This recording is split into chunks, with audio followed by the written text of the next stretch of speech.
Ladies and gentlemen, let's get ready to rumble. Whoa, hold on. Oh, uh-huh. Yeah, we've already been sued by Bruce Buffer. Apparently, he's very litigious with that statement. This is bad. Sorry, man.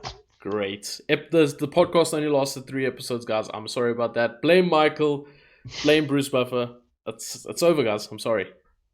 Hey, look, we're here for a good time, not a long time. But That's for yes, sure. ladies and gentlemen, we have reached the 1993 Royal Rumble. It's January the 24th, 1993, and we are at the Arco Arena in Sacramento, California. There's about 16,000 spectators in the house. The gate is $187,000, which is about 1,000 less fans than the last year. So it's down, but not super down. But Yeah. considering that they're following what many people would regard as like the greatest contemporary Royal Rumble in history, that's not bad going. Now the buy rate 1.25, which is like it's a close to about 1.8, 1.9 million, Okay. which is significantly down by about 0.40 points. But once again, we're talking about the 1992 Royal Rumble. In comparison to this, it's bad, but it's not that bad. But considering the kind of buildup that they had for it, it's quite interesting that they still managed to get so many people to buy the pay-per-view and attend the show. I think mostly on the strength of that it's the Royal Rumble. It's Exactly. one of the it's one of the few pay-per-views that even a bad Royal Rumble is a good Royal Rumble. It's better than other pay-per-views that you might You sure get. about that? 2021 Uh, Royal Rumble. Or was yeah, it yeah, yeah, of 2022? The course. one where Brock and Ronda Rousey won. Was that I, oh, 2015 springs to mind as well. Yeah. 1999 is a lot messier than people remember it being because when you read it on paper, you go, oh, duh, Vince, lol. And then you watch it and you go, oh, right. Yeah, this was hard to get through. Yeah. But anyway, so let's take a look at what was happening in the world at this time. A Few Good Men has officially been dethroned as the top box office movie and has been replaced by one of my personal favorites, The Scent of a Woman. Al Pacino finally got the Oscar he always deserved, playing a spectacularly foul-mouthed general. Very, very good movie. I take it by your confused expression you haven't seen Yeah. it. Haven't seen it. Put it on your watch list. Trust me, it's Okay. spectacular. And it was one of those vindicating moments where Al Pacino, he had been nominated time after time after time and just could never bag it. He won it for this one, and it's his only one, which is actually crazy to think. Crazy. Yeah. Yeah. On top of the charts, I Will Always Love You. That song is not going anywhere. I have a feeling that that's going to be there for a very long time. In the news, Turkish journalist Ugar Mamuka is assassinated by a car bomb. And US figure skating champion is won by Scott Daniels. The Rand is 3 Rand 36 to the dollar. Good times. Good times. Can you even imagine? Oh, Yeah. good Lord. So let's talk about what was happening this week in wrestling before we get onto the 30-man spectacular Royal Rumble. Let's hear it. One, one second. So January the 19th at a house show, the match that they were sampling that was going back and forth was Bret Hart versus Ric Flair. And in fact, they had just done a match in Sarasota, Florida on January the 19th in which Bret went over. I think this was obviously an idea for Vince to get as much out of Flair as Flair. Yeah. possible because yeah, we've got a loser leaves the brand match coming up, and I think we can kind of see where things are going. Definitely. And we know this because Dave Meltzer won't shut up about it. In the latest Wrestling Observer of that time, he's talking about the fact that although a contract has not been inked, it is almost a complete given that Flair is going to return to WCW. And basically the scuttlebutt is that they're thinking of putting him either against Vader or against Sting as soon as he returns. So it'll be interesting to see which way they go. Speaking of which, this day in WCW, Johnny V. Bad and Marcus Bagwell defeated Bob Cook and Scotty Flamingo. Now, if you're taking a listen to those names, Bob Cook is the only one that doesn't sound too familiar because, of course, Marcus Alexander Bagwell would become Buff Bagwell. And Scotty Flamingo, can you guess who he was? You said it last week. Was it Raven? You bet your ass it was. Yeah. Raven. It's quite funny. Like when you take a look at teenagers, usually what happens is you start out wearing like leather and flannel and getting Why are into you looking at grunge. teenagers, Michael? I, I plead the fifth, your worship. I am no Jerry Lawler. But what I'm saying is that a lot of the time you get into grunge, you wear flannel, and you listen to heavy music. And then when you get older, you start wearing polo shirts and going to the country club. Yeah. Raven, he was always the counterculturist. Started out as a polo wearing yuppie and then became a grunge fan. I just always thought that was interesting. Yeah. In the main event, Dustin Rhodes and Ricky Steamboat had a Iron Man match that ended in a draw for the US Championship, with Dustin Rhodes retaining, and apparently it was an absolute stellar match. Right, And this is like peak nepotism within WCW. This is where Dusty how is like dare letting you? Dustin run WCW with that United States Championship. But I'm sure that was a good match, though. I'm not gonna lie. I feel like in WCW, there was always like a Nepo baby that was running around. Because like you think about it, when Bill Watts was in it, his son was kind of running over. Dusty Rhodes, a little bit of Dustin happening for you. When Ric Flair didn't have the book per se, but he was top dog. Yeah. That's when we get the immortal talents of David Flair. Yeah, you know, but like Dustin's one of the few Nepo babies that I think really he pulled his weight. I mean, can anyone really deny that Dustin Rhodes isn't one of the best like technical wrestlers? If you don't believe me, he's in his 50s and the guy's still pulling out amazing matches. Like, Agreed. That's unreal. And then on the undercard, and the guy that was defeated is somebody who wouldn't go on too much notoriety, Chad Bird. But he was defeated in a arm wrestling match, and I'm not kidding, to a guy by the name of Vinny Vegas. Now, Vinny Vegas is somebody who we said last week would go on to much bigger success, teaming with the Intercontinental Champion, the World Heavyweight Champion contender, Razor Ramon. But more on that in about, I'd say about a year. Yeah. Which brings us straight to Royal Rumble 1994. Now, before we get started, I just want to ask you, in your opinion, what did you think of this show? The show as a whole. There was some. The show as a whole. I think it was lacking a certain level of star power that we may have seen in previous years, for sure. Especially if you compare it to the '92 Rumble. We all know the star power in that Rumble was on a different level. I felt there was two good matches. There was two matches that I was just, or there was another match that I was just like, I'm not interested. And then we got the Steiners, and the Steiners are the Steiners. The Rumble itself had like high points and low points, and then really confusing points. So I don't know. As a show, it was all right. I do think we will see worse over the next coming weeks and years, and I do think I don't even think we'll see better, to be honest. I think it's just going to go downhill from here on outwards. So I'm content with the show. Yeah. For me, it's like I was so impressed by, barring one match, which we'll talk about, I was so impressed by the star power that we had in the first couple of matches. But then I realized why that was the case. And I thought, oh dear, what is going to happen in this Rumble? Because you think about it, some of the top competitors were on the undercard. Yeah. And when that happens, you got to fill out 30 slots. And look, there were some amazing competitors in the 30-man Royal Rumble. Were they used to their ability? I think history would say otherwise, but I think it did become very apparent when there we go. First post is down. Sorry, Mizawa-san. I'm just going to take these down so we don't have to deal with them later. So basically what I would say is that the undercard, I think, overshadowed the Rumble quite significantly.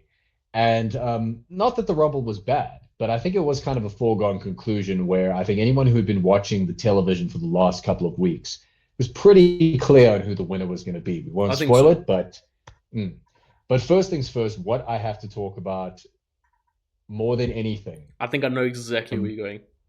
The minute that I heard Gorilla Monsoon and Bobby Heenan, I just went, oh my God, thank you. You forget how good the two of them were together. So good. Especially Gorilla. Yeah. And I think that they were just off to their absolute normal pomp and circumstance of just the bickering, Bobby Heenan being this cantankerous anti-authoritarian figure, Gorilla Monsoon being the calm play-by-play. We got a couple of, oh, will you stop? I love it. It was I exceptional. love it. I really, really liked it. I was going to talk about that as well. These two on commentary are just, honestly, if I know you can't really compare because times are so different, but these two might be the best duo that we've ever seen. Oh, without a doubt. And it's just the way their chemistry together. Bobby Heenan is just absolutely hilarious on commentary. The things he says, and it's different to Rob Bartlett. That's the thing. He's saying outrageous things, but it's so different, and it makes sense, and it's within the wrestling context. And I just loved listening to them. Honestly, that might have been the highlights of watching this, to be honest, especially after having Bartlett for 2 episodes of Raw. Absolutely, yeah. I think that it was just the combination of both of these guys. I mean, and you also think that it's very rare to have this kind of combination in history. If you take a look at both of the pedigrees of both parties, Gorilla Monsoon was a guy who used to tangle with Bruno Sammartino in the Garden. Yeah. Then you get Bobby Heenan was a very good wrestler in his own right, but let's face it, like what he's most known for notably, you take a look at the guys that this guy has managed. You would not see Nick Bockwinkel without Bobby Heenan. And Nick Bockwinkel, an amazing promo. So you have to imagine how good Bobby Heenan had to be to justify him being with Nick Bockwinkel. He did have a low point in the show. Sorry, I just want to put that out there. He did have a low point in the show, but we'll get to that. Yeah. Yep. We'll get there. It's all good. So first of all, we get to our first match, but before we can talk about that first match, Gorilla Monsoon needs to learn the meaning of the word literally, because I spat out my coffee, because he said, as he threw to the video package of one of the competitors of this match, Reza Ramon, beating down on Owen Hart. And don't get me wrong, very powerful, very gritty, very cool video package. It was very nice to see it in all of its like uncomfortable glory. You could hear all the grunts, you could hear all the sounds, you could hear Razor trash talking like, hey, your dad didn't teach you that, huh? Your dad didn't teach you that, start slapping him around. What I was getting to with Gorilla said, we're going to flash back to this video package when it was showed when Razor Ramon literally cream pied Owen. Oh, yes. I was like, no, that doesn't mean what you think it means. His specific words were literally creamed Owen Hart.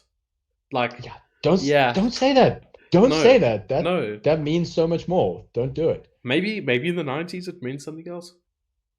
I highly doubt that, but I think that like Bobby Heenan's a lot like jazz. You got to listen to the notes that are not being played in jazz. With Bobby Heenan, you got to listen to the things he's not saying. And the fact that after Gorilla said that and Bobby just didn't say anything, he is laughing. You dirty bugger! I know what you're doing. So yeah, let's get to the first match. So the first match was the Steiner brothers, Rick and Scott Steiner, taking on the Beverly brothers of Bo and Blake Beverly. And I'll be honest, I do not know which one is Bo and which one is Blake. So everywhere in my notes, it says one of the Beverlys, because I had no idea who it was. I genuinely had no idea. Well, I'm going to give you a little bit of trivia right now. So Bo Beverly is famous for siring the greatest NXT 2.0 superstar of all time. Can you guess who it is? Tell me. I'll give you a clue. Yeah. I got my dancing shoes on, bruv. How about I come over for those sausages? It's Cam Tuesday. Are you talking about Von Wagner? Von Wagner, baby. Come Tuesday. So yeah, Bo Beverly is the daddy of Come Tuesday. All right. Really? Dead serious, man. How's that happen? Well, when Bo Beverly you don't need to go into detail. Don't need to go into detail. I mean, it makes sense. I mean, you think Bo Beverly is a big Nordic-looking blonde man, and Von Wagner is of the same ilk. I mean, yeah, makes sense. It's but yeah, that's something interesting about Bo Beverly, I guess. Yeah. Shout out Von Wagner. I wonder what he's doing right now. Probably enjoying his release. I'm quite excited. I'm quite excited to see whether he sticks with wrestling or whether he leaves it. Because I mean, look, he's a big guy, and he's like, you know, I get Psycho Sid vibes.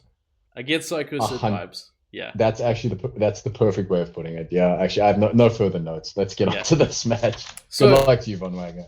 The start of this match, we saw the Beverleys, and I must say I loved it, using some like classic heel tactics, you know, telling the ref he's pulling my hair when he's nowhere near his hair, telling the ref he's pulling my tights, referring to the Steiners when they're nowhere near his tights, and I'm just like, why do people not do that anymore? And I actually thought, okay, wait, MJF did that recently. I think it was in the Danielson match. Exactly, yeah. It was that match where he was saying Danielson was pulling his hair and stuff like that. And I'm just like, nobody does that anymore. And it makes sense. Why would you not do that? As a heel, why would you not try and get the other guy in trouble with the ref or get disqualified by the ref or whatever the case is? And I really enjoyed that. It's classic psychology. And I think what was really nice about this match is that Steiner match, you know exactly what you're getting. You're going to get two brutes from Michigan who are just going to throw you around with power, precision, and speed.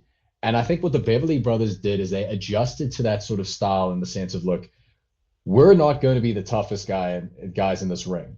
There's just no way that's going to happen. So now we have to play the classic heel game of, you know, calling the ref, pulling the hair, pulling the tights. But what I did enjoy, that was very, very interesting about this match, is I noticed that the more physical the Steiners got, the more physical the Beverly brothers were forced to get. Like, I mean, Bo Beverly pulls out a tiger bomb, which I like, you know, to see a tiger bomb outside of like All Japan in 1993 performed by Bo Beverly of all people. I think you remember. Oh yeah, the Beverly brothers, even though they're portraying this gimmick, they are like two legit. They're two legit badasses, and I think that the Steiners, you know, they're always at their best in one of two scenes.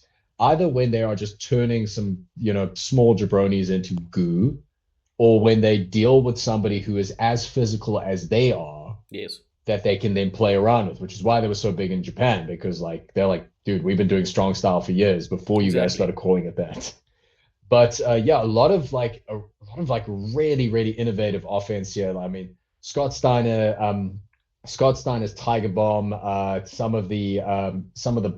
there was a bump into the turnbuckle, straight into a kick, and then into a suplex. It was unbelievable. I've never seen anything so fast. But the one thing that really, really was so weird to see in hindsight was Scott Steiner being the face in peril to get the hot tag to Rick.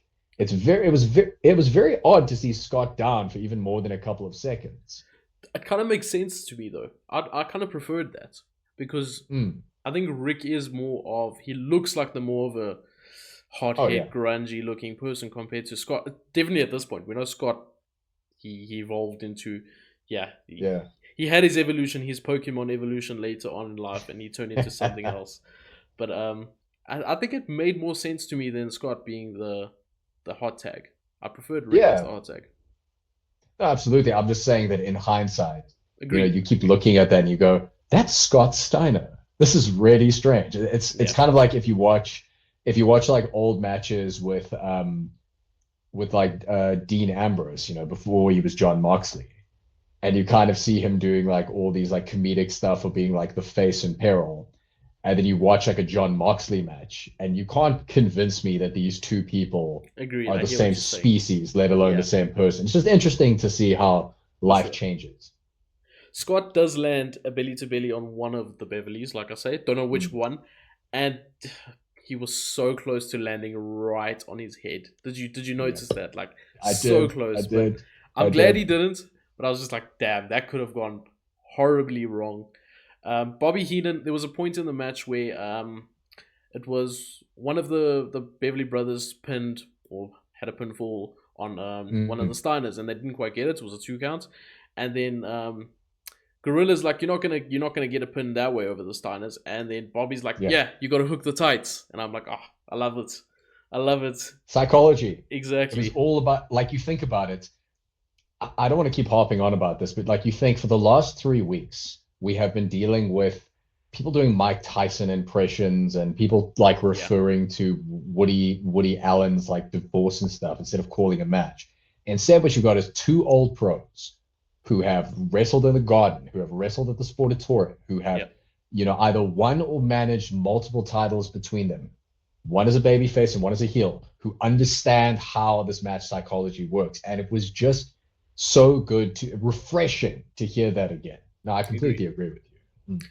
The crowd was super hot for this match. I think this was the hottest the crowd was all night. Oh yeah. But they were going crazy for these guys. I liked the Beverly's work on Scott before the hot tag. They were doing some good work there, stopping Scott just before he gets there, making the tags. It was really good stuff, and it really built to Rick's hot tag. Oof.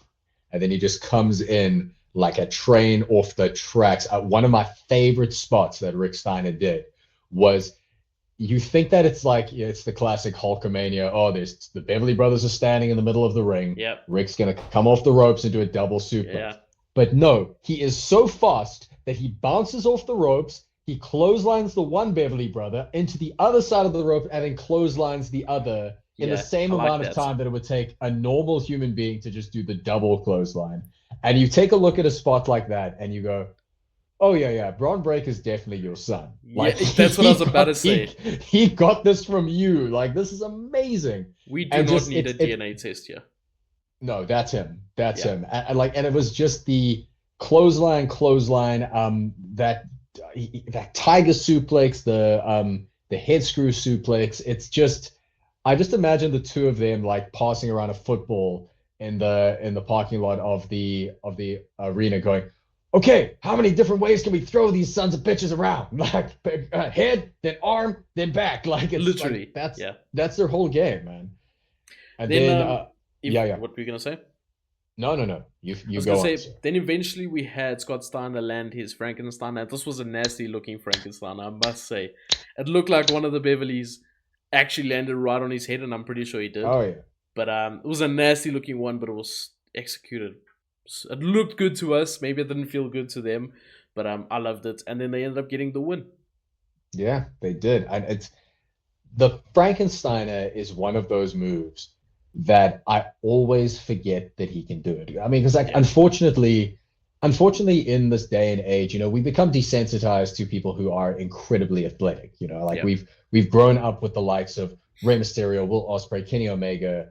It's like, yeah, of course they can do that. Why wouldn't they be able to do it? Agreed. But to see someone who, at that point, like Scott Steiner was like, the size of like LA Knight. If you saw LA Knight just do an unassisted Frankensteiner, you would lose your mind. Agreed. If you see someone do that in 1993, I think your eyeballs just pop out of your head, And agreed. It was really just a thing of beauty, man. Like what a phenomenal match. For sure. I enjoyed it. I do think maybe it lacked a little bit of something. I don't know what that something is for it to be called a phenomenal match. I thought it was good. I just thought it was alright. It was a showcase of the Steiners. I think that the two things that were missing in this match, to your point, were build. Why was this happening? We don't know who the Beverly Brothers are, what their beef is with the Steiners.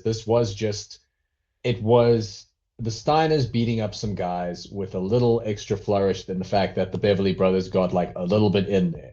And good for them, but yeah, I mean, you're right. Like, when I say phenomenal match, I would say really good showcase of who the Steiners were. Just these hard-hitting brutes who know how to throw you around. I will admit, though, when they did win, I turned off the audio on the video. I put on my headphones and I just started listening to Welcome to the Jungle, and I imagined that was the song that they played like they did in Japan in WCW, because that's like that fight song. So I much can't get better. on board with it. So much better. It's like I get it, yay, go college, but really.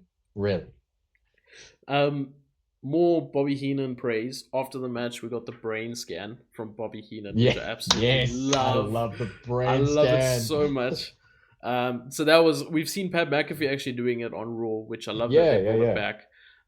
We recently saw it. I don't know if you watched Raw on Monday with Liv and Dominic's, where he did his version of the scan. That was hilarious. Pat McAfee's probably the only person that could try and pull that off. Yeah.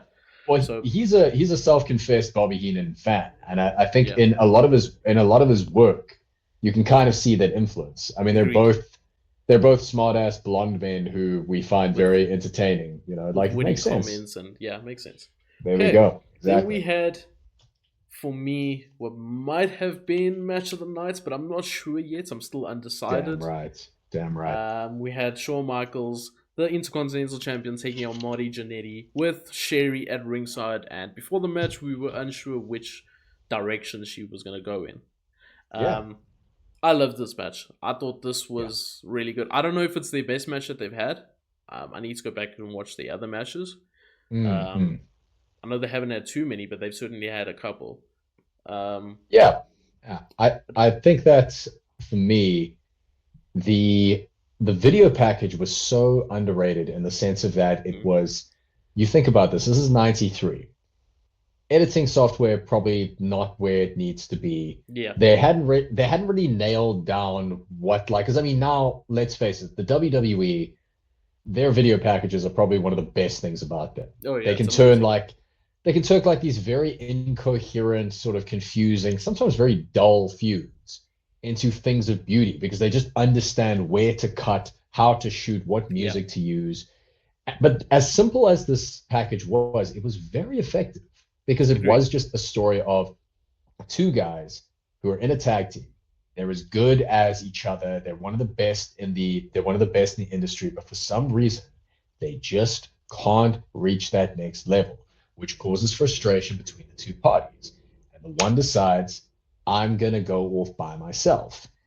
And then, of course, we get the most famous tag team implosion. And I mean, it's one that they've done multiple times. They did it with Gigi Dolan and Jason Jane 2 years ago.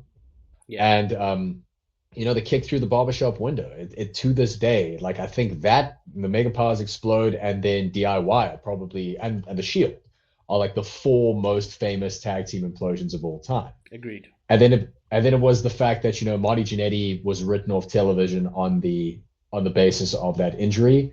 The real reason being, unfortunately, his substance abuse issues and his backstage etiquette, which is once again, unfortunately, a phrase that's going to follow Marty Jannetty around for the rest of his career.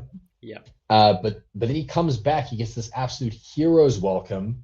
Meanwhile, Shawn Michaels has devolved into this character that is just beset on avarice and egoism. He's turned into in my opinion, probably the best version of Shawn Michaels, just the arrogant, sexy boy. Like that kind of, he gets the Intercontinental Championship. He's got Sherry Martel on his arm. He's got the weird, but at that time, fashionable like outfits. He's a good looking guy. The world is his oyster. There's only one person that could stop him, and that's his ex-tag partner, Marty Jannetty. He comes in, they start having a brawl. Now, before that, he is admiring himself in the mirror. Shawn Michaels, that is, pronouns, pal. He's admiring himself in the mirror when Marty Jannetty storms the ring. And this part still kills me. The fact that Marty Jannetty tries to hit Shawn Michaels and instead clocks Sherry Martel. So now there is this conflict. A nasty clock as well. That wasn't just, that looked nasty. Yeah. I think what we forget is like Sherry Martel used to wrestle for Vern Gagne in the AWA. She is a tough son of a bitch. She is an amazing wrestler in her own right. For sure. I think we forget that because she was such an accomplished manager. And she looks like a star. She looks like an actor. If Sherry Martel walked in a room, everyone would turn around like, who the hell is this? Agreed. But she takes a hell of a clock. And now this shows the dissent in the match. And the fact that is Sherry Martel going to side with the guy who had good intentions, but she doesn't know all that much about, who clocked her in the head? Or is she going to pick the person that she thought she knew, who turns out to be a sniveling little snake who let her get hit in plain sight? Yeah. And it is a question. So I think it adds such extra spice to this because you think Marty Jannetty, Shawn Michaels in their prime, they're going to have a good match. There's just no way they wouldn't. Mm-hmm. But now you add that sports entertainment element to it. That's exactly what I was thinking. Hot dog. We got a stew going on here. I agree with you. I love that promo package. It explained absolutely everything you needed to know. Everything from point A to point B. It was perfect. The only slight issue, and again, more Bobby Heenan talk, they cut out the part of the where he throws him through the window. They cut out the part where Heenan's like, he tried to escape through the window, and I'm like, you could have just left that in, just to please my nostalgia. But other than that, But I think it just undercuts the overall story, because it's the same as like if you look at any of the new packages that they put out of the Undertaker. They now cut the line of his debut where Roddy Piper goes, "Look at the size of that ham hock," because they try and keep it like a little more serious. Agreed. No, it makes sense, but I just wanted it for myself. So then we get Sherry coming out to the ring in all red, and the crowd is absolutely booing her, clearly because her affiliates with Shawn Michaels in the past. HBK comes out, that blue Intercontinental Championship, I love it. It just looks so good on him. And Sherry's not picking any sides early on. She's in a neutral corner at this point. We have no idea what she's thinking, but Gorilla does mention it about 25 times on commentary that she has a disdain look for Shawn Michaels.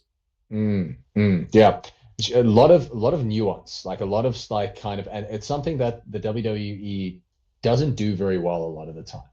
It's that thing of, she kind of looks this way, but is she going to, but what does she actually feel? Yeah. And this match is hell for leather right from the beginning. This isn't one of those, let's start with the lockup and go to a wrist lock. No, these guys hate each other.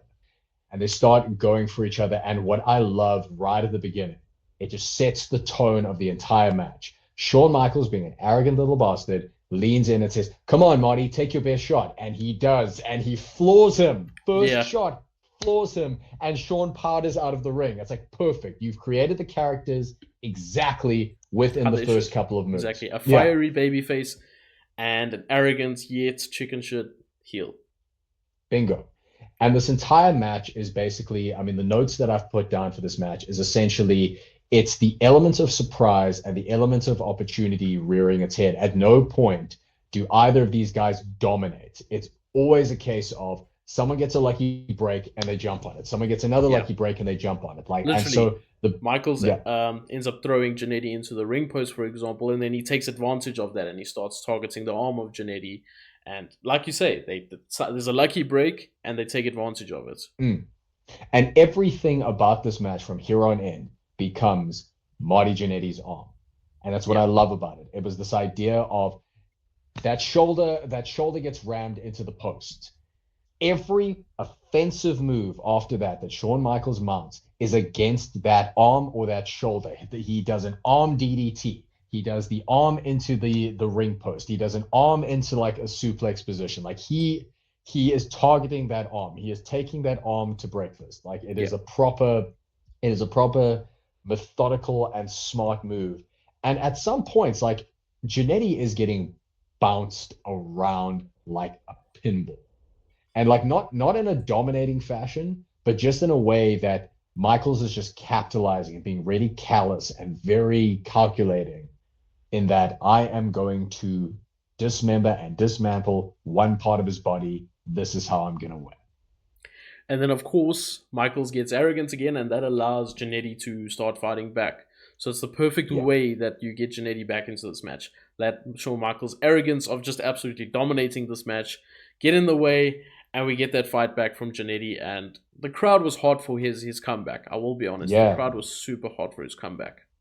The story seems to be, like you were saying, that these men just know each other so well that neither man can really... Yes, there was moments that say Shawn Michaels was dominating or Marty was dominating, but it's like a lucky break and they take advantage of that. It's not a matter of this person is clearly better than this person. Yeah, you couldn't look away because you would think that three things were constantly at play. Is Michaels going to capitalize? Is Jannetty going to capitalize? Also, when is Sherry going to do something? Yes. Because she would make these little moves, and she'd make these little moves, and just nothing would happen. Then we get the comeback by Marty Jannetty where he's in the corner. Shawn Michaels goes in for a run. Jannetty drops.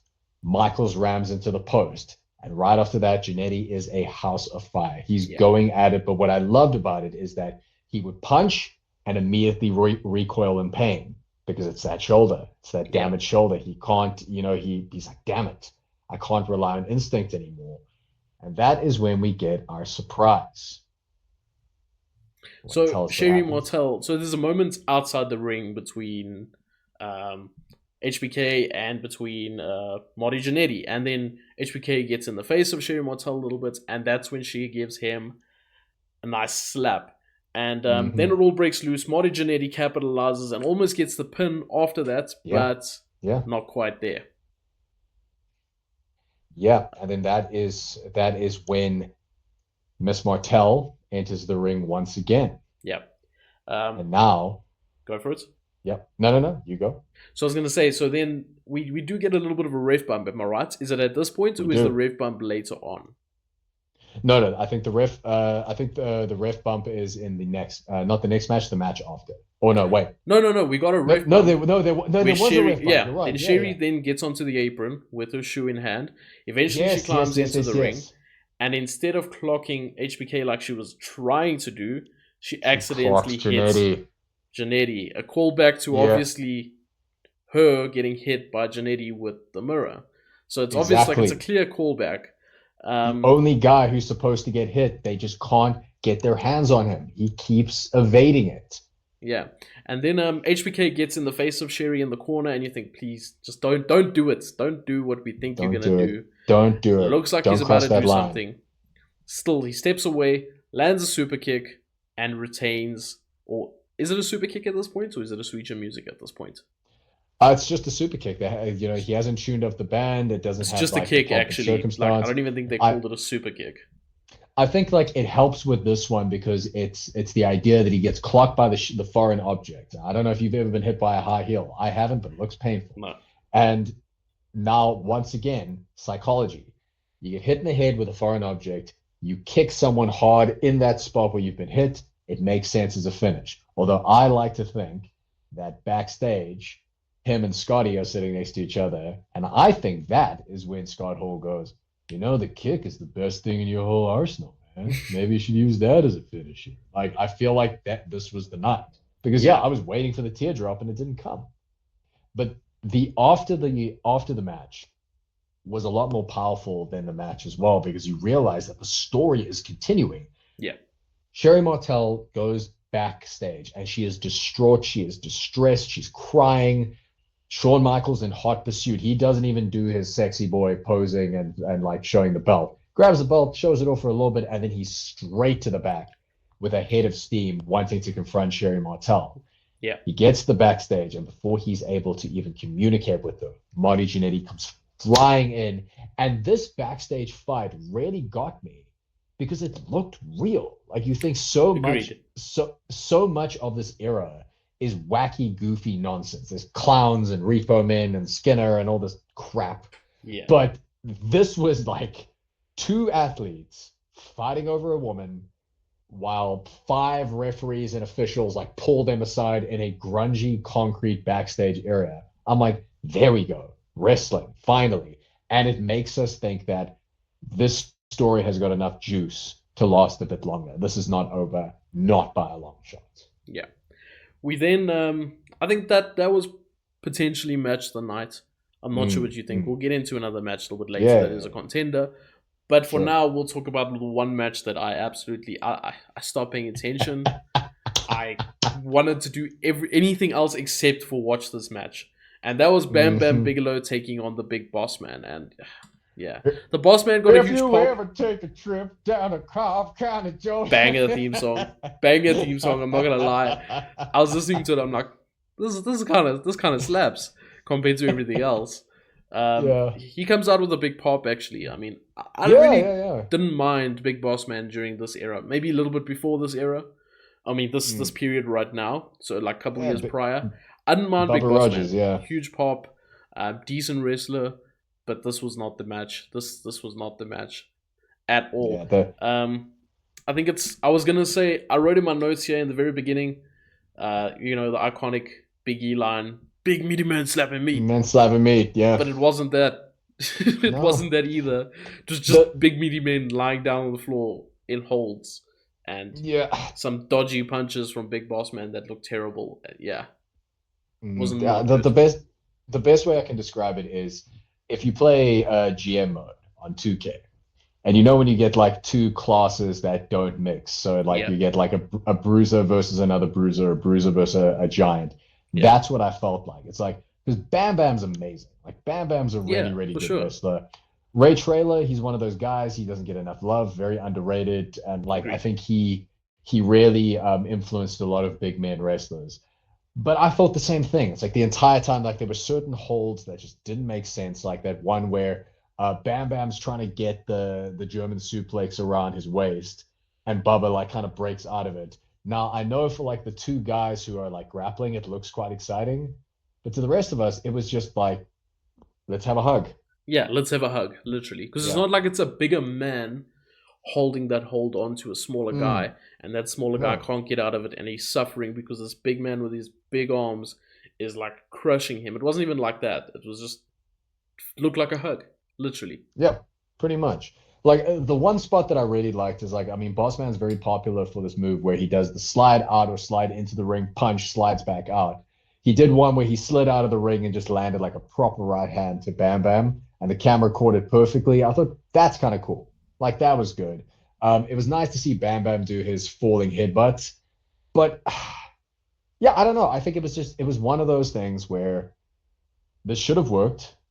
It would have been great, but it just wasn't. And unfortunately, there's always going to be a match on a card that everything, all the elements are there, but it just doesn't come right. And I don't know. I couldn't tell you why. I think they should have had a shorter match. Yeah, I think yeah, make the match shorter. You don't even need any holds. Just let them go out there, batter each other, land their big moves, and then eventually let Bam Bam land the falling headbutts or the diving headbutts, and that's it. You yeah. didn't need that 5 minute period in the middle where they were doing nothing, where they were taking a rest so No, that they could do the finish. Because that's what it was, I think. They were it taking a was very, moment so that they could it do the was very finish. clear. It Yeah. was very clear that that was happening. I think another thing that made me angry while I was watching this was I just thought, why the hell was Bam Bam not in the Rumble? You're telling me that you can't use a massive dude who's agile. And then I started like thinking, like, damn it, man, Bam Bam and Yoko would have been very interesting. Like there were so many matches that we could have had, but Yeah. it just didn't happen. Even Bossman, like you think Bossman, he's a good utility player. He knows his way around the ring. I mean, half the golden generation was in that Rumble. He would have been able to fit in just fine. Agreed. I think we can move on from this match. I think we can go Yeah, straight boy. into the main event when it comes to the singles matches. Yeah. And that is Bret Hart, the WWF World Heavyweight Champion, taking on Yes, sir. Razor Ramon. And me and you were both Oh, excited for this match. The build up has hell yeah, been, bro. I wouldn't say Hell the yeah. build up has been great, but we've just been enjoying both men doing their work. I think that's what it's Yeah. been more of. Because I wouldn't say this had a great build up. You know, they didn't even What? interact necessarily. The build up to this Mm, match mm. was Razor attacking Owen. But you know what? I would disagree with that in the sense of that Okay. yes, it wasn't an intricate build-up. Yeah. I mean, nothing compared to Shawn and Jannetty. I mean, that was just a whole other thing. But it was the fact that it was simple. It's that Bret Hart, good guy. You know, he's like the eat your veggies and say your prayers, but we actually believe it this time. He's just like a nice Canadian. And Yeah. Razor Ramon is that guy who he's not a good guy, but you secretly like him because Agreed. you kind of go like, oh, you're a bastard, but man, if I could just get my hair like that, or if I could grow my stubble like that, or I want that shirt, or I wish I had your physique, I wish I had your confidence, and that's exactly what a good heel should be. You think about someone like Punk. Punk, people don't like him, but you'd kill to be him. MJF, Agreed. people don't like him, but you'd kill to be him, and that's exactly what a good heel should be. And I think that it was a simple build of just I'm coming for your family, and I'm coming for your title, like two Yeah. things that that a person does not want to lose. I mean, before the match, we saw Bret Hart put the glasses on the little kid like he does before every match. Oh my And god! then Yeah, Razor yeah, takes yeah. his toothpick and throws it at the kid. And I'm like, perfect. Perfect. Yeah. It was perfect. It was like immediately you're in this mode of I like you, pink Canadian man. I don't like you, you handsome flicking bastard. Like and you're in it straight away. Let's go. Agreed. And the fact that Brett reacted to it, that straight away, he's like, okay, let's go. Once again, this wasn't like going to be a lock up, wrist lock, headlock. It's like, no, okay, we're going. And they just started Yeah. punching. And what was amazing about watching this match, you've got two of the best legit strikers in the game. Scott Hall's punches always look like real flipping hits. Bret Hart's hits punches always look real. I was watching that and I'm like, Bret Hart really throws a good punch. Like, he really does. Something about the way he also like stomps on the ring when he punches. I don't know, something about the way he does it. I was just like really like, that's really good. I don't know what it is. You might know more than me because obviously you've trained. But I was just like, something about this just looks really good and it looks different to other people for some reason. It all comes like the boring answer is that it comes down to psychology. It's the fact of the matter of is that you've got these two performers who are both very well known for the fact that every single match they're in looks like a fight. Yeah. You know, it's none of this like Cirque du Soleil, Tope Suicida stuff. It's all like Scott Hall is a big ex-bouncer who will beat you up. Bret Hart is a legit shoot wrestler who will tie you up in knots. What happens when the two of them come together? And that's kind of like exactly what we saw here. Scott Hall is laying in with these hard punches. Bret Hart's trying to hit back. But then what the story becomes, and what I loved about this, Razor Ramon got into his head. You can see it throughout the entire match. Bret Hart starts stumbling a bit in his promo because he's like, you know, he's gotten to by this guy. Then Bret Hart, he's usually able to kind of rely on his strength and his dexterity. Not this time, because now you're dealing with a guy who's much stronger than Bret, who's much bigger than Bret, who's much taller than Bret. So then Bret goes, okay, I'll use the speed advantage. Razor Ramon's fast too. And now all of a sudden Bret's kind of like, what the hell do I do here? Because most of his other opponents, you know, if he takes on a big guy, okay, he's big, but he's slow. Takes on a small guy, okay, he's small, but I can outstrength him. You got a guy here who's like, what the hell do I do to this guy? Like, how do I get in on him? And I think the thing he does, which was quite clever, to nullify all of those factors and attributes that Razor has, is he targeted the leg of Razor Ramon very early on. Locking in figure fours within the first couple minutes of this match, taking him to the outside, wrapping his leg around the pole, absolutely going for the leg of Razor. And Razor was selling that so well as well, hopping around, not putting much weight on the match for a large portion of the match. Once he took control, you know, he put some weight on the leg, he eased into that. But I really enjoyed that. And then I like the fact that Bret had something he targeted, and then Razor targeted something as well, which was the ribs, the midsection of Bret Hart. I put down here, Razor was going for those ribs like Ricardo does on a Thursday at Spur. Like he was just going. Yeah. And I think once again it boils down to that psychology of like the fact that Bret was trying to do a figure four right in the beginning of the match was him going, oh crap, I might be outgunned here. I need to end this quick. Agreed. So let me go for my top shelf moves right away, which is something that every wrestling fan, when they watch it with a realistic perspective, we always go like, why doesn't Randy Orton just hit the RKO right at the beginning? Why doesn't like this person just go for that move right away? And this was the answer to that question, where Bret keeps trying to go for it, and Razor's like, dude, have you seen my legs? You're going to have to work a lot harder. Yeah, he gets out of it really quickly. Really quickly. Yeah. And it's also the fact that Razor had all of these different ingenious ways to get out of these submission holds. He's super tall, so he just reaches out, grabs the ropes. Or he's super strong, he presses himself up, starts walking towards it. Or he's like, why don't I just hit you really hard in the head, and then you have to stop like putting on this hold. And then it also like really helps in the psychology aspect with the fact that they were going tit for tat, and that Bret was like, I'm going to target your legs. And Razor's like, okay, I'm going to get your ribs. And then that's what the entire match boiled down to, was can this speedy, intelligent, smaller technician take down the legs of this behemoth before he rips him apart like a Thanksgiving Day turkey. Like it was, and you could see it from like the different holds that they put on, like the fact that Razor goes for an amazing Cobra clutch, which I always pop when I see the Cobra clutch. I'm like, yes, love that move. There were like so many, the shoulder, like Bret going a little more aerial was very interesting. Like going for a suicide. A suicide. I've never seen Bret Hart do that. It was and like Marty Jannetty hit one earlier in the night and nobody cared. Bret Hart hit one and there was a pop. Because the thing is, like Marty Jannetty, that's like a transitional move. Yeah.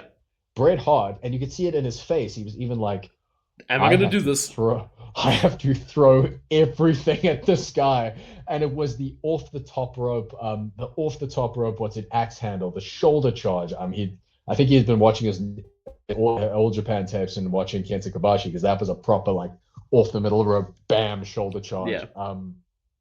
But then like at the same time, there was one of the lines that a gorilla said, and it just made me go like, whoa, was just imagine Razor Ramon debuted 8 months ago. Yep. In 8 months, he's challenging for the world title. They didn't even put the strap on Brock.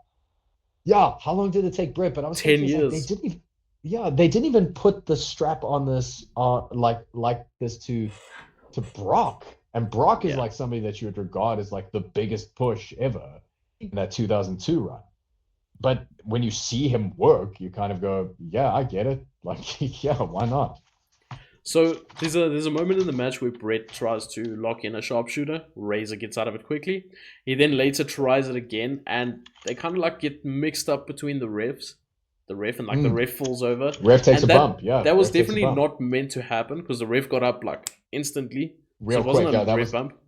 But it's somehow still linked to the match that Bret was trying to lock on these holds the whole time, and it just wasn't working because of Bobby said it the whole time that his legs are just too long to lock in the sharpshooter and stuff like that. So them actually falling over each other kind of added to it, in that the botch added to the match. It's weird.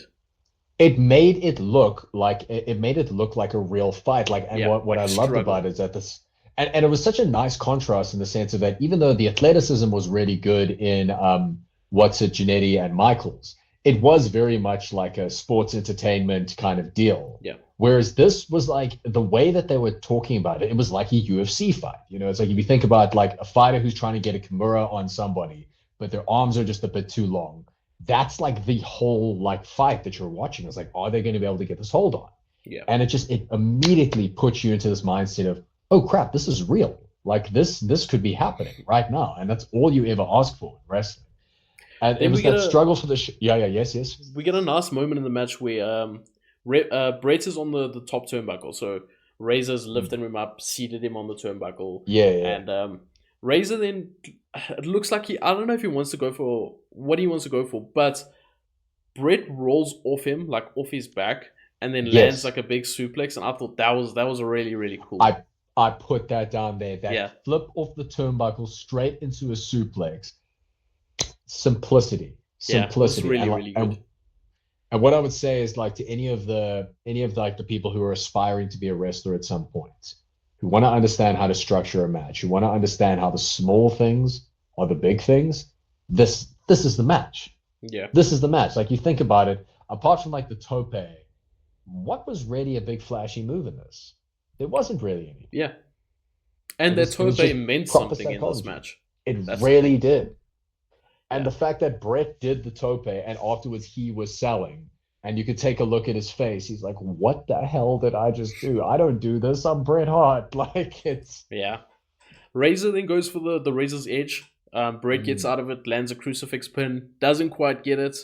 Then they cut to like Stu Hart a couple times towards the end of this match, and he just looks disgusted by this. I don't know why. Yeah. He just doesn't look happy. Is that just his like resting bitch face? He's just not happy. I imagine that he was watching it going like, I can't believe that you missed that sunset flip there, Tiger. We have to get you down to the dungeon and help you out there. Literally. Eventually, Bret slaps on the sharpshooter while on the ground, actually. Like, he doesn't slap it on the normal way where he's standing up, crosses the legs. No, he was on the ground with Razor. There's no time, locks it in, stands up, and he arches that sharpshooter, by the way. That was... I don't actually think he really necessarily arched it, but just because of the length of Razor, it looked like it was in deep. I love that finish, the way he got up off the ground and did it. It kind of like adds to that idea of trying to lock it into this big man while he is, and this tall and strong man with his long legs while standing just won't work. So you got to find another way to do it. Yeah, I thought it was a good finish. It was a banger of a match, and the thing is that it made so much sense. Because no one no one was going to be concerned of the fact that he won in submission for two reasons. One, he's Bret Hart, he's a master of submissions, and two, he had been working over Razor's leg like crazy. Exactly. And then instead of him doing, as you said, like the standard like press L1, or I suppose these days press triangle sharpshooter, it was like, oh crap, he's on the ground. Oh crap, I need to grab him. Oh crap, like I need to adjust this hold because he's a tall, big man. And you'll see, like, when he's in the future, when he starts having matches with guys like the likes of The Undertaker and Sid and Kevin Nash, or these big guys, he has to adjust it accordingly. Yeah. And you see that with amazing submission specialists. Like if you watch a Zack Sabre Jr. match, same thing. He has 5 or 6 holds that he always does, but he does them differently depending on the opponent. Yeah. I love this match, man. I really, really did. And like I can't decide which one out of the Shawn or the Bret match that I preferred. And I feel like that's a conversation we're going to be having in this era a lot. I do think now that we've spoken about the matches, I think Bret versus Razor was the better match. Yeah, I think me too. In terms of technical wrestling with storytelling that is nuanced beyond just the build to the match, this was storytelling within the match. I think it was good. I think if you take Jannetty and Shawn Michaels and you take away the Sherry factor, it's just a really quick, fast-paced match. You know what I'm trying to say? It's without that story. But if you watched both matches without all that story, I think this would be the better match. Put it that way. I agree. And I think it also boils down to the fact that, I'll put it to you this way. The story was better with Jannetty and Michaels. Agreed. But the characters were way better with this one, because it was just that there's a reason why Royal Rumble 1993, who's on the cover? It's Razor and Bret.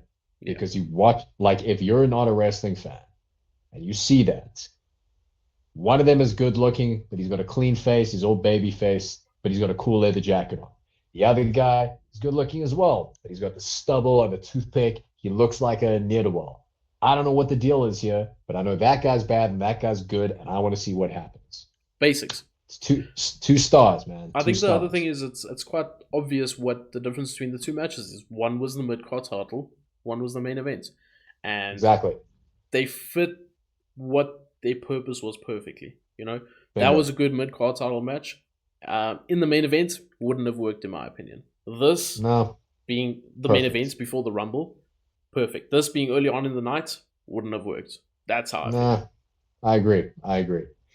Okay, then we had a little bit of a low point for Bobby Heenan, like we mentioned it earlier. This was the reveal of Narcissus. Bobby Heenan's been talking about Narcissus. He's been talking about Narcissus on Raw. I think it was the very first episode of Raw he actually spoke about him. That's right.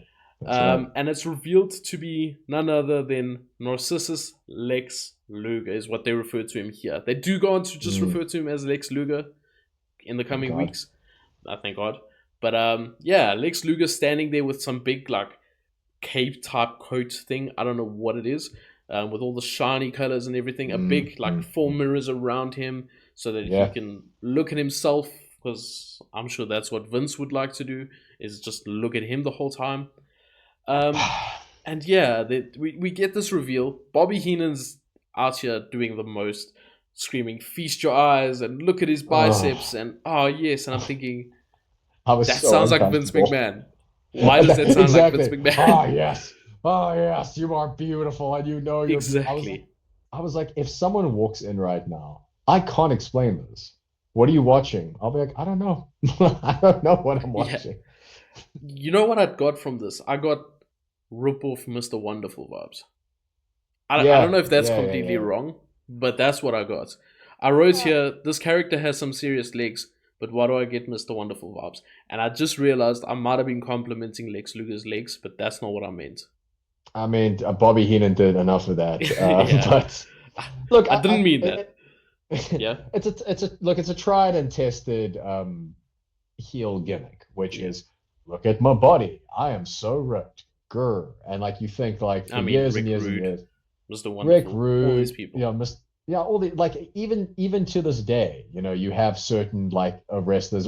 It's not as big anymore in WWE because like even if you're shredded, that's almost like, yeah, you need to be shredded. What else can you do? It's like, But how like, can you think, have that gimmick when Bobby Lashley is standing there in the locker room? exactly. Like, you No, can't. you're not bigger than Bobby. You're not bigger than LA Knight. Like, come on. Even AJ Styles, who's a cruiserweight, looks like he's built out of marble. It's like, no, Exactly. the standard's high these days. Like, if you want to be in the dub. But yeah, look, I won't lie to you. This is probably one of the best Lex Luger promos I've heard that I didn't immediately start laughing at. Uh, because no, because the best Lex Luger promo is him going, I don't know, and just like yelling incoherently.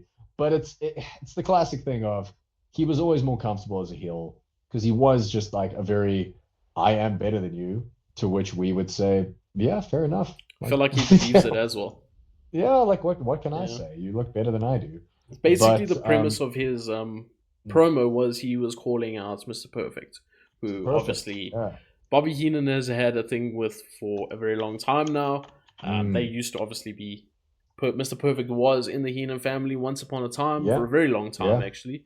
Very long time. That then fell out, and he's obviously brought in Nothithith to deal with Mr. Perfect. Yeah, which is interesting because like I think Lex Luger obviously very hot commodity coming off WCW, and like I don't know, it's a good gimmick for him. It really is. Like if anyone was going to get this gimmick, it's him. And it also like nullifies the idea of he works better as a heel. I wish Vince would remember that. He works better as a heel, and it's perfect for him. And it made me angry, and it made me upset. And I because of how awful it was. That's the problem. Not because he was a dick. But because but the thing is that it made me go, all right, they got it worked. I get you. And this because I remember like I first started watching wrestling in 2003, 2002, somewhere around there.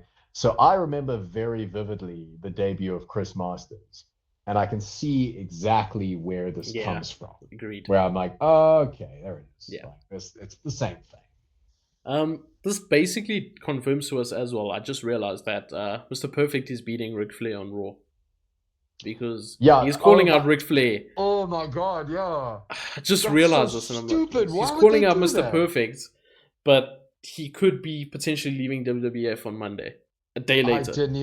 I didn't even think about that. That is so stupid. Yeah. Oh god. Okay, good sight there, man. It's like, well, wait a minute, why? Yeah. That's so stupid. I can't unsee that now. Well done, Ricky. Now we move on to the real main event, which is the Royal Rumble. An hour into this podcast. Sorry if you guys had to wait that long, but you're not missing out anything. We've done probably the better parts of the card, if we're being honest. Yeah, it's a pay-per-view too. It's longer. You get more bang for your buck. This is still a Royal Rumble, so we got to talk about it. Number 1 was Ric Flair coming out with number 2. Bob Backlund, and no music for Bob Backlund. Weird choice to have no music for him, considering Flair has music. It just felt weird. Like you had this big glamorous entrance, and then you have Bob Backlund running to the ring like an absolute maniac. But I think this could have been an interesting match in their time. I think if Backlund was younger, I don't know if they've ever had a match actually. I don't think so. Backlund was a WWF guy. So yeah, I would have to check the archives, and that's something that I put in my notes as well. You've got the top guy from the WWF in the 1970s, with the guy who is the personification of the NWA. Both of them very similar styles, shoot style wrestling, Olympic style wrestling. Agreed. But yeah, it was good for what we saw, but it was a bit odd. I think Backlund Backlund in this time is an and odd this was little Backlund's guy. return. It was Backlund's return, and it's going to get stranger for Backlund. Make no mistake. But I mean, it was an interesting mashup of two people. I appreciated like a lot of Backlund's stuff was very amateur based, like leg scoops and like kind of headlock takeovers. Like it was proper wrestling. Flair even has this face of like, oh, I have to wrestle now, because I think he's been in the WWF for like the last couple of months. And he's been doing a lot of sports entertainment stuff. Yeah. Now he's like, oh, I have to be like a wrestler now, because this guy's like a legit like shoot style wrestler. Then we get number 3, Papa Shango, and he doesn't last long at all. He just gets dumped. In and out there, dumped out of there, and we're back to Flair versus Backlund for a little bit. But not before we get Ted DiBiase coming in at number 4, and Ted and Flair target Backlund. 2 heels teaming up together, targeting the face. Good stuff. Yeah, very good. And it's one of those things that it made me a bit sad because I saw it and I thought, oh man, DiBiase and Flair, that would have been a good team up. Can you imagine? Yeah. Like, wait, you like money, woman, and laughing maniacally? Dude, let's hang out. Like, let's do this, man. This is the point where DiBiase was getting a bit chunky, though. I don't know if you noticed that. A little bit chunky. He's in his late 40s, you know. Like, I mean, DiBiase was never like a body guy, but but he was definitely getting older, definitely getting slower. He's look, $1 million man. He eats good, man. He's living that life. He's doing okay. For sure. Then next up at number 5, we had Brian Knobbs, one half of the Nasty Boys. And he didn't also last very too long. He went straight for Ted DiBiase because there's a thing between the Nasty Boys and Money Incorporated. But yeah, he lost for a little bit, but I don't think he lost too long. Yeah, Ted DiBiase hits a low bridge. Nasty Boy Knobbs is straight over. Thanks for coming, pal. Then at number 6, we have Virgil, and again, another enemy of Ted DiBiase. He goes straight for Ted DiBiase as well. Of course. One of the biggest stories of, the early 90s. Late 80s, early 90s. Late 80s, early 90s. I actually liked Virgil. I don't know why. He just seems like a likable guy. I think he endured so much. Yeah, R.I.P. He died recently. Hey, it was within a year ago. Shit, man. And Ted DiBiase. Oh, this is where Ted DiBiase then eliminates Knobbs. It was after the Virgil entrance. Yes, that's correct. That's correct. Yeah. We then had Jerry Lawler coming in at number 7. Flair targets Lawler straight away as well. Booed out of the building. He is booed He's maniacally. hated. We get to see him on Raw soon as well, and the heat he gets is ridiculous. But we'll get into that when we get to see him. I think it's coming real soon. I think what was very interesting about the way in which he was introduced. I mean, you're a big Jerry Lawler fan, so I'm sure you must have appreciated this. It wasn't Jerry Lawler, USWA champion, Jerry Lawler, King of Memphis. It was, and here comes Jerry Lawler, one of the announcers for Superstars. I'm like, that is so weird. Really? What about all his other accomplishments? Whatever, man. So we saw Lawler and Flair go at it for a little bit. And did you know they had a match 10 years prior to this in Memphis, 1982? I didn't know that. And they had Lawler won via countout. Flair was the NWA champion. Was it in Memphis? Of course. And there you go. 10 years later, they had a WWF match in 2004. That is so interesting. And I mean, once again, 11 years later, sorry. Yeah. Those clashes of eras, like if you told somebody in the 70s or the 80s that Jerry Lawler, Ric Flair, Bob Backlund, and Ted DiBiase, who was very big in the AWA, were all in the same ring together. Oh boy, that's a stacked card. Like Vince Bought out the territories, man. He's got all the best toys right here in the ring. He was what Tony Khan is now. Yeah, pretty much. Yeah. Number 8, we had Max Moon, and he looks absolutely stupid in this ring with all these established stars. It just irritated got to the me. Rumble. He did it. It just irritated me. He's in there with Flair, Backlund, Lawler, Ted DiBiase, like you said. And then you get Max Moon with his wacky ass outfit just standing there and beating up people. It annoyed me. It frustrated me. By the way, I have an answer to the question that I asked in episode 1. Is Max Moon's theme song a banger? The answer is no. Confirmed. Because I heard it again. I'm like, nah, sorry, man. Then at number 9, we had, I do not know how to pronounce this name, so I'll pass it off to you, Mr. Japanese connoisseur. You know exactly what I'm talking about. Kinrichio Tenryu. There we go. And he is a phenomenal athlete from the wrestling and romance promotion. But prior to that, he was an All Japan guy, was a New Japan guy. He pretty much wrestled everywhere in Japan. As we said, prior to him coming over to the WWF, he had just had an amazing match with Riki Choshu, which was his retirement match. Wasn't. And yeah, basically, unfortunately, it's 1993, and unless you were like a basement dwelling dude like I am, boom, boom, boom, people didn't know who Tenryu was. So Yeah, he it's he quiet. kind of came on Crickets. people like, yeah, it was just like, all right, who's this Jack Japanese dude? And that was it. Yeah. One of the spots that I really, really enjoyed was Flair had been taking chops the whole night, but he was like, oh, whatever. Tenryu chops him, and you can see Flair's face. It's like, oh my Oh, God. I'm in Japan Okay, again. like, ow, all right. And he even turns him into the corner, like, okay, like we're gonna Yeah. do this now. It So was very Tenryu, funny to like you see. alluded to, targeted Ric Flair. Did you know they wrestled twice against each other? Once in 1992, or twice in 1992. And so a year prior to this, and Dave Meltzer rated the first match 3.5 stars. It's got an 8 Yeah, point I something rating on Cage Match. yeah, it was a weird match. I remember watching it because I went through like a phase where I was like watching all of Flair's matches and like then you trail off like, oh, Tenryu was cool. Oh, this guy's cool. I remember the story in Flair's book. He said something along the lines of he had like it was either jet lag, which I think is Flair speak for hangover, but he just said something just didn't quite click between the two of them because once Yeah. again, on paper, Tenryu and Flair, that should be 5 stars. Yeah. Well, But it is what it is. Matches on wrestled on paper. yeah, true, true. So in number 10, we had Mr. Perfect, and of course, Mr. Perfect comes in.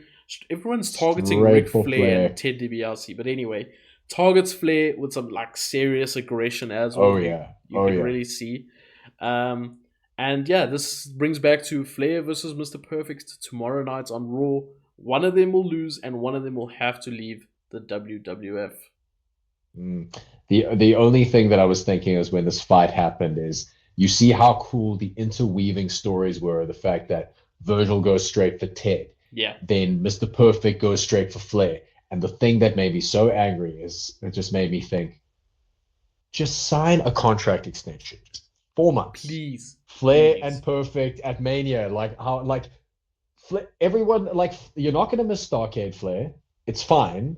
4 months is not gonna kill you. You can even put him on like a Brock deal where you say, okay, I just need you for like a month before Mania to take on Perfect. Yeah, It makes me so angry in hindsight. They disappointing. could have had that. It was right there. So at number 11, we had Skinner, and I have what question? What the hell is a Skinner? Skinner for all the Simpsons fans out there. Yeah, Yeah, so Skinner is Steve Keirn. Steve Keirn was a really big deal in Florida Championship Wrestling. His rivalry with Bob Roop is generally one of like the best things that Eddie Graham booked, which like imagine the ground that covers. But yeah, this wasn't like the good-looking, spry, intelligent performer that he was in Florida. This is him as a an animal trapper. Like basically, he lives in the bayou when he chases them alligators, and he's coming to yeah. get you. He And looks I like was a just rip of like, Bruiser Brody.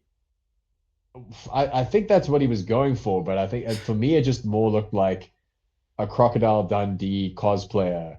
But he's like, I ain't cutting my beard. And I just thought, Yeah, okay, it's cool. terrible. And once again, it's just that the new generation's not quite here yet, but it's knocking on the door. Because you think we got Flair and Perfect, Backlund, all of these established names, and you think this is amazing. Why did people not rate this Rumble more? And then you're just like, Yeah, true, okay, true. here's Max Moon. Um, this is also the point where we get Perfect eliminating Ric Flair out of nowhere. So Yeah, yeah, and that it that kind of makes it a bit interesting for the night afterwards because you think, okay, is Flair gonna get his? If you didn't know, if you mm, weren't a Dave Meltzer basement dweller like you say, you'd think yeah, to yourself, okay, maybe Flair might get his revenge tomorrow night. But yeah. we know that didn't Because happen. wrestling logic details that if you got a big match coming up and you have a pre-match before that and you lose the pre-match, you're gonna win the big one, right? Yeah, Like immediately we go like, yeah, this is gonna happen. yeah. Hmm, Then at number interesting. 12, we had Coco Beware. He comes in with all the high energy. Excuse the terrible pun. And Yeah. his pants up to his nipples. Yeah, I was was he a trying to big hide his fan. belly or something? What was I happening have there? no, it was the early '90s. Parachute pants were in, MC Hammer and the I don't like. think they were ever in. They were never Yeah, in. well, No, people wore them. doesn't mean it was in. That's Um, true. we then had Mr. Perfect eliminating Skinner with a drop kick, thank God. And at number 13, we had one of the head shrinkers in Samu being dragged to the ring by, was it Alpha or Seeker? It was Alpha. It was Alpha. Being literally dragged to the ring. Yeah, I don't know what that was about. That's some weird stuff. He was in the match he was in the match for a little while, but nothing really happened between his entrance and the entrance of the Berserker. Again, what is a Berserker? That, my friend, is John Nord. John Nord from that very, very good class up from Minnesota. Like at one point, Minnesota just had like the craziest wrestlers. They had in one calendar year. It was very similar to like the OVW call-ups of 2001, where it was Mr. Perfect, the Road Warriors, and the Berserker. Before he became that gimmick, he was like a giant Scandinavian guy who used to beat the crap out of people. Him and Jake the Snake used to work quite a lot in Texas. And, I think he had some sort of Viking gimmick, but obviously Vince here's Viking. I mean, it's just hornhead and her. Yeah. What's the sound he makes? Horse. In between that, we had Mr. Perfect eliminating Jerry Lawler. Lawler then helps Ted DiBiase eliminate Mr. Perfect, so I don't know if that's going to lead to something between them two. I will actually tell you, this is a payoff to a storyline that's already happened, and Bobby Heenan actually alludes to it in commentary, because Mr. Perfect does not like Jerry Lawler because Jerry Lawler took his job. Mr. Perfect used to be the play-by-play commentator, the color commentator on Superstars, and Jerry Lawler sniped him. So in kayfabe, Mr. Perfect hates Jerry Lawler because he took his job. And this is a payoff to that storyline. I thought that was so good. I'm just glad they don't refer to Mr. Perfect as the former presenter of Superstars or former commentator. Because they gave Lawler that title of just being the commentator of Superstars. So I'm glad they don't refer to Mr. Perfect as being the former.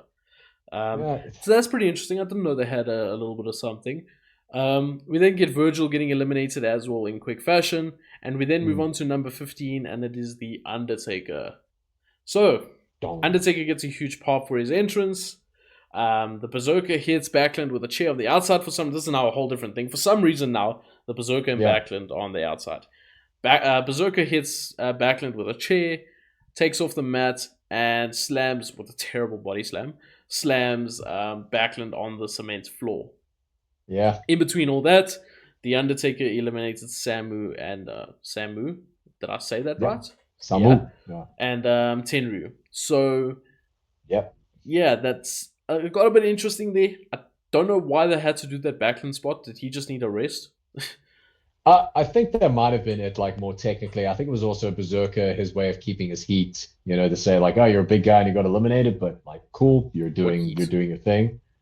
Fair enough. There were a couple of notes here that I thought of, because a lot was going on during the Undertaker's entrance. The one thing that I really appreciated was Jerry Lawler walking to the back, and as the Undertaker came out, Jerry Lawler was like, I do not want any part of this. Not dealing with that.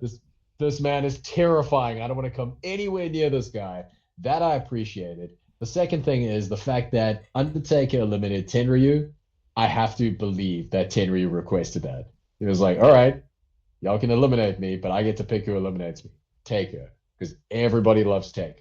Like, there's no one's going to say no to getting eliminated by Taker. Agreed. Which is probably the last spot of this match that I've really stopped having fun, because we get to the next spot now that Taker is in this match, and I remember Before that, we'll get to that real quick, because I think we're going to jump the gun slightly. We had an introduction of Terry Taylor first. He comes into the ring. Ted DiBiase eliminates Terry Taylor and Coco Beware real quick. Undertaker choke slams DiBiase and eliminates him real quick. And very good elimination. And then we get very good. He also eliminates the Berserker, so now it's to the point where basically it's just him in the ring. And he's cleared house, yeah. And Backlund is lying on the floor outside, so this is probably another reason why Backlund was put to the outside. Getting some rest. You can get to now your spot that you want to talk about.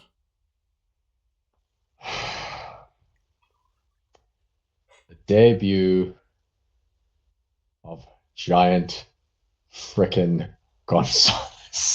Yeah. What the hell was this? I don't even know. Like, I was like, is he an entrance in the Rumble? Did he just walk in? Nope. What is happening? No. And yeah. In between all that, Damien Demento makes an entrance, and he just hides on the outside, just stay like this. Just He stay. was on the side. I don't know. I don't know what that was about. Eventually, Gonzalez, we see a standoff between Taker and Gonzalez, and wow, that man is huge. He's a Huge. very I can see tall why. man. I can see why Vince McMahon definitely had a hard on for this man, because God, he is absolutely massive. That might have been a little big bit boy. too crude, but anyway, we might cut that out. Yeah.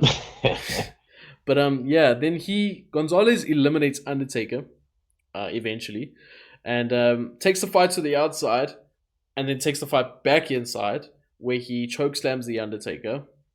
But Damien Demento still won't get in the ring. He is terrified. He's terrified, yeah. And then Gonzalez pulls Taker to the ring rope, or to the ring post, and he does that whole thing like we saw earlier in the night with Brett and batters the Razor, leg, yeah. where he batters the leg on the ring post, but it looked horrendous. Like, that was probably the worst showcase of that specific move I've ever seen in my life. In between all of this, while he's just constantly just battering Taker's leg, like constantly, we get the introduction of IRS and Tonka. Eventually, Paul Bearer comes out and gives strength to the Undertaker with the urn so that he could stand with the up. urn, yeah. Yeah, and then he leaves to the back, and that is the end of Gonzalez and the Undertaker. Thank God, because the end for now. We know it doesn't stop just there. Yeah, it's just the cool factor of this Rumble was immediately just doused. Yeah. Because you have like these amazing wrestlers from the NWA, the AWA, WAR, like all these incredible promotions with good pedigree. They get cleared up by the Undertaker. Undertaker, he's a 7-foot goth. Cool by me. Let's see what he's got. Yeah. And immediately, it's like a record scratch. We get the 7-foot naked wild man, I guess. With a weird outfit on that just looks like he bought it at a random like costume shop, but he didn't store. Because he's 7 foot tall and no costume store has an outfit for a 7 foot tall man. So you just know that the WWF made this outfit, unfortunately. Yep. And it looks and the horrendous. Patches of hair just sold it for me. The spray painted butt crack. And then it's Giant Gonzalez fighting against the Undertaker. Then Damien Demento comes out. Then Mike Rotunda, dressed as an accountant, comes out. Then, a Native American in Native American dress comes out. And immediately I just go, okay. It's the new generation. Cool. Yeah, this is not cool anymore. Like, here we go. And no disrespect to those performers, all great performers, but it's Gonzalez, maybe not. But the gimmicks were just a bit shocking. And I just thought, okay, this isn't cool anymore. This sucks. Yeah. Okay, then we had at number 20, so we at that point now, we had Jerry Saggs from the Nasty Boys come in. Backlund gets his way back into the match, and at this point, commentary announcers have been in the match for 36 minutes already. I'm going to fly through a bit of these sections because it becomes very, people just coming in to fill the ring at this point. It's filler, yeah. Yeah. So we then get Typhoon come in. Great. Big boy. Great. Big boy. We get Fatu come in, also being dragged by Arthur. Earthquake comes in Rikishi, for some reason. Baby. Yeah, Rikishi. Earthquake comes in for some reason, goes straight for his tag partner Typhoon. What was up with that? Yeah, like, why? I don't know. Yeah. Why go straight there? He eliminates Typhoon as well. I'm not sure if a story comes from that. I can't remember. It doesn't lead to anything. I mean, we could have had the Shark versus the Shockmaster in 1993. Would have been great. Would not want to see that. What? Come on. No. After watching Bam Bam and Big Boss Man, it's going to be the same thing, just worse. Okay.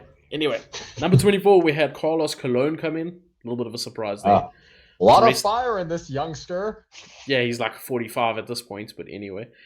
Dressed like Andre the Giant, but we'll leave it at that. Carlito's daddy. Yeah, Carlito's daddy. Carlos Colon eliminates Damien Demento, thank God. Number 25, we get Tito Santana coming in. Big Pop. Big Pop, of course. I mean, it's Tito. It's Tito. Backlund eliminates Fatu in between all of this. Sure. We then get the model Rick Martel, and he goes straight for obviously long-time rival, former partner Tito Santana, and they just go for each other as well. And I love that because that is some serious long-term storytelling, because that's something that's been happening since what, 86, 87? Yeah, 86, 87. Strike Force implodes. Yeah, absolutely. So that was great. I mean, that's now been going on for a very long time. And then in between that, Earthquake eliminates IRS. Okay, I've done my flash through now of just absolute filler. We then get number 27, Yokozuna. Here comes the big boy. Yeah. Yoko eliminates Tatanka and Carlos Colon with quick fashion. And then we get a little bit of a Yoko versus Earthquake moment. And why did they make Earthquake look so strong? I'll tell you why. Because with these two people, what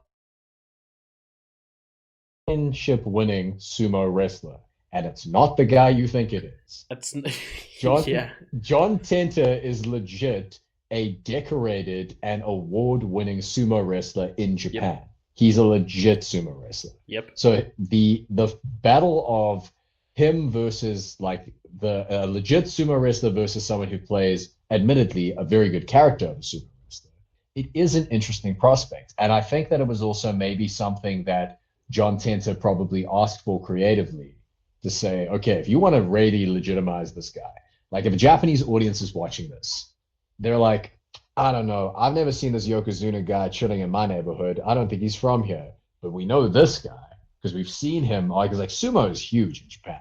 Yeah. And he sees that and he goes, but I know this guy. If he gets beaten by that guy, this guy must be really dope. That's my thinking. That's all I think of. You could be right. We then have Owen Hart come in. Nobody remembers because he didn't even get an entrance because it was in the middle of the Earthquake and Yoko stare down. So Owen just basically slides into the ring. Nobody even acknowledges him. Nobody. It's actually quite sad because he's Owen Hart. Owen Hart. Like, yeah, are you kidding really me? sad. Yeah. Yoko then eliminates Earthquake with like some belly-to-belly type suplex elimination. Didn't look so great, but I could see what they were going for. Perhaps it was just maybe asking for too much from both men. But Yokozuna looking really strong at this point. Oh yeah. He's clearing house, man. He's the odds-on favorite. Yeah, for sure. Number 29, we had yours and my favorite wrestler, Repo Man, coming in. Yeah. He tries to pick a fight with Yoko. I don't know why.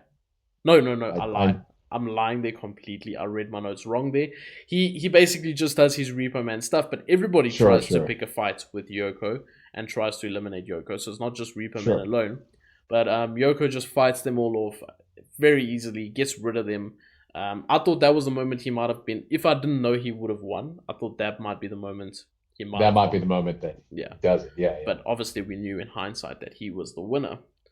Then, number 30, they actually had a good number 30, surprisingly, was Randy Savage with that massive pop. Oh, yeah! Massive pop. So, at this point, all 30 men are in the... Well, not all 30 men are in the ring. All 30 entrants have been made.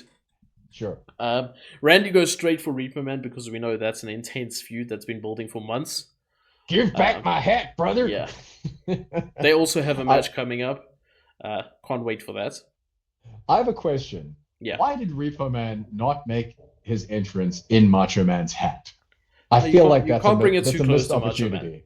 Can't bring it too close to Macho Man. You're right. Yeah. Too risky. A real repossession man would not drive the car that you repoed to the guy's house. That's a good point. That's good. It's psychology, Ricky. Yeah, come on, Michael.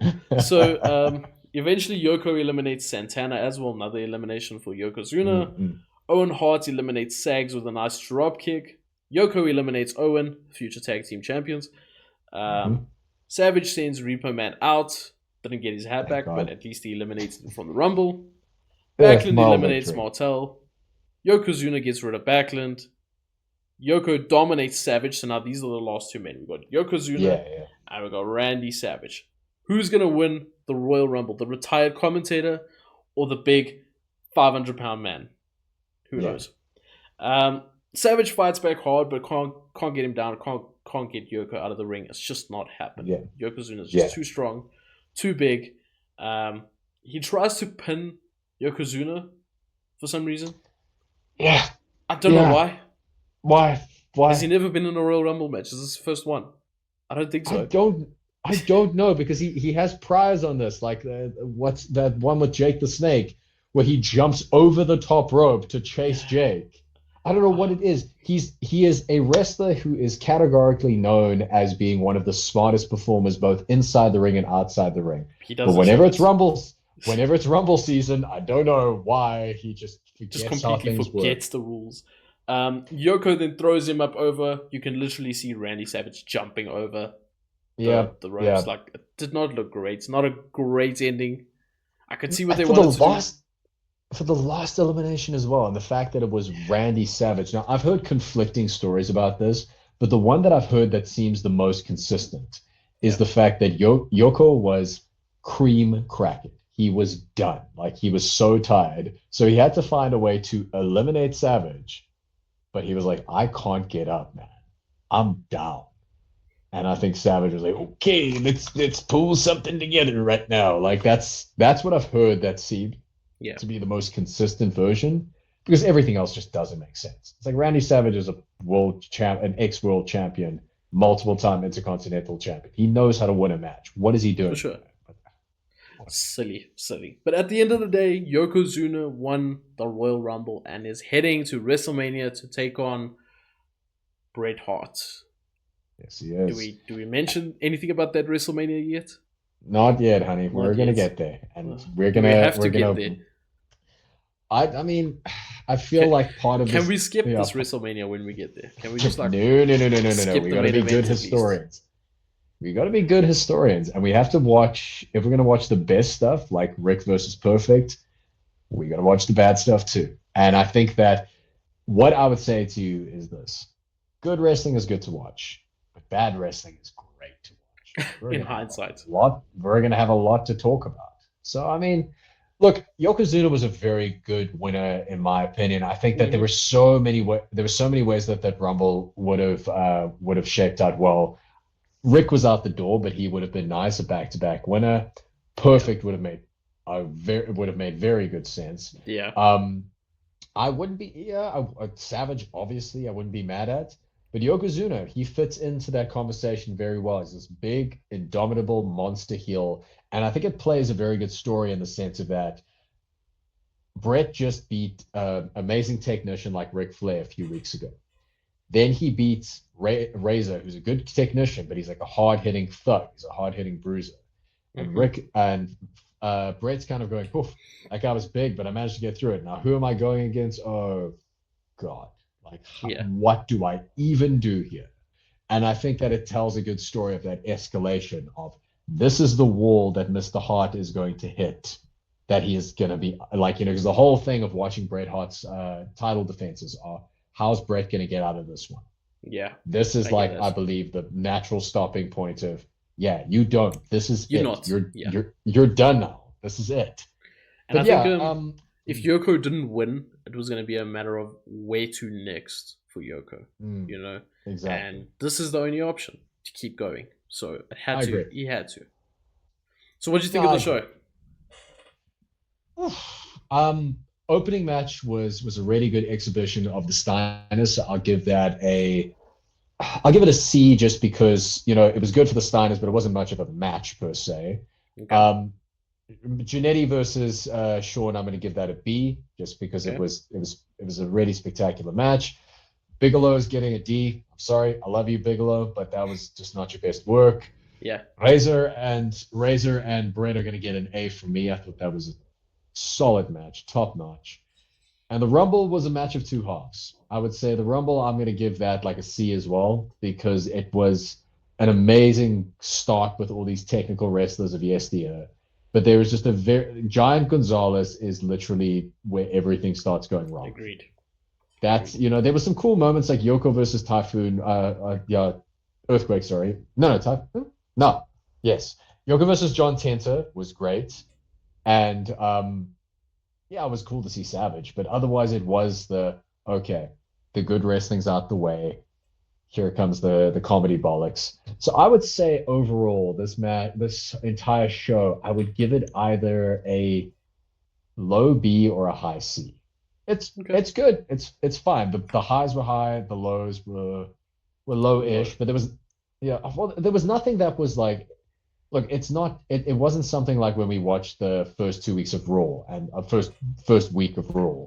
There wasn't anything like that made me go, what the hell am I watching? Well, the Gonzalez stuff was. Yeah, that was a bit. I think was that like and with the Gonzalez stuff, if it had just been this guy comes out, makes an elimination, it's weird, it was but quicker, fine. I agree. Yeah, but it's the fact that it took so long, it took so much time, and he's feuding with the freaking Undertaker. That's what made me go, ooh, don't know about this. Yeah, I don't know about this. Hey, boys, come on. So I've got a couple star ratings because I think I'm Dave Meltzer behind the scenes. Let's hear it. So for the first match, I gave it a 2.75 because I thought 2.5 is 2.5 is an average match. This is how I look at it. 2.5, it's in the middle. It's an average match. It's a 5 out of 10. Okay, so 2.75, slightly above average. Just to give some context to my version of these star ratings, because if it was Dave Meltzer, there's no context. For the Bret Hart, for the HBK match and the Marty Jannetty match, I gave it a 4-star. So I thought it was good. I think, definitely up there. Bam Bam Bigelow for the Big Boss Man, 1.5 stars. Trash. Fair. Fair. Then for the Bret Hart and Razor Ramon match, I gave it a 4.25 because I do think there is more room to grow. I think it's 4.25 is a solid for them. And then for the Royal Rumble, I gave it a 3-star. 3-star, yeah. Maybe a 3.25 would be more fair, but yeah. I would have said. That's the price. Like, I don't know how to feel because the first half is really good, the second half sucks. But 3 stars, fine. The finish also sucked. Let's give it 3 stars. It really did. Yeah. Especially for someone that you're trying to get over as this dominant heel. Like, if you take a look at any Royal Rumble finish, all of it kind of shows what kind of performer these guys go on to be. You think about someone like a Seth Rollins. Seth Rollins, when he finished off the Rumble, his whole deal was, I am smart and I am fast. Mm-hmm. Even though we don't like to talk about him, Benoit, his whole thing of like leveraging Big Show out of the ring, just using a technical hold, that's like the most Chris Benoit finish ever. Yeah. Shawn Michaels being faster and stronger than the other guys, that was his finish. With Yoko, the whole story they needed to tell was, here is a big guy who's going to take out everybody. And I just didn't really get that as much with the final elimination. And the final elimination is the one that everyone remembers. That was my only nitpick. But I mean... Is anyone really going to argue that Yokozuna is a dominant force? No. Look at the guy. Watch him work. Yeah, he's the guy. Yeah. Okay, well, that was the 1993 Royal Rumble. Woo! I enjoyed this podcast. I'm not going to lie. I enjoyed breaking down the pay-per-view. It might be a long one, what we're sitting on. We're sitting on an hour 40 now, so it's a long one for you guys, but it's a pay-per-view at the end of the day. We've got to break it all down. What's the point of watching the weekly TV if we're not going to break down the pay-per-view that comes from the weekly TV? So I enjoyed it. What did you think, Michael? Yeah, I really enjoyed chatting to you about like the different stats and like all of the different things that were sort of interwoven in this very complex match. And I think the Royal Rumble is always the exciting time of the year because it is the let's plant the seeds, let's pave the road, let's see where WrestleMania is going to end up. It's the road to WrestleMania, baby. We're there. It's literally the road to WrestleMania, although I have a feeling that this road might end in a 55-car pileup and there's a lot of potholes. Fire and there's a lot of potholes. It's a South African road to WrestleMania. That's what this is. Oh good Lord. Not even a joke. So with that being said, thanks for listening, guys. Thanks for watching if you're watching it over on YouTube. Don't forget, guys, if you are watching it over on YouTube, you can also listen to it on Spotify.